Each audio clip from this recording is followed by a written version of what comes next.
যারা কুরআন ও হাদিসের সাথে সম্পর্ক রাখবে, যারা ইলমে দ্বীনের সাথে সম্পর্ক রাখবে, হাদিস শরীফে তাদের জন্য অনেক ফজিলত ও বরকত ঘোষণা হয়েছে।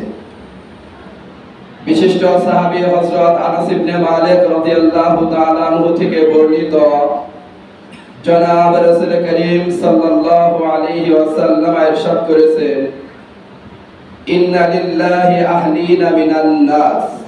নবীজি বলেন, মানুষের মাঝে কিছু লোক রয়েছে যারা আল্লাহ তাআলার পরিবারের অন্তর্ভুক্ত।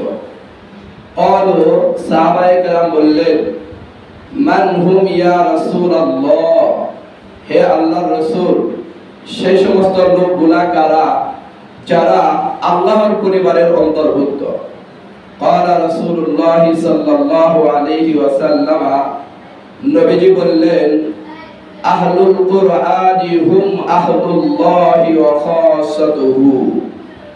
আহলে কুরআন, যারা কুরআনের সাথে সম্পর্ক রাখে, যারা কুরআন পড়ে, কুরআন অনুযায়ী আমল করে, তারাই হলো আল্লাহর পরিবারের স্পেশাল সদস্য। সকলে বলুন সুবহানাল্লাহ। তাহলে আমরা যারা ইলমে দ্বীনের সাথে সম্পর্ক রেখেছি, যারা মাদ্রাসায় ভর্তি হয়েছি, যারা মাদ্রাসায় খেদমত করছি, আমরা সকলেই এই হাদিস অনুযায়ী আল্লাহ তাআলার পরিবারের সদস্য। এটা আমাদের জন্য অনেক বড় একটা ফজিলত।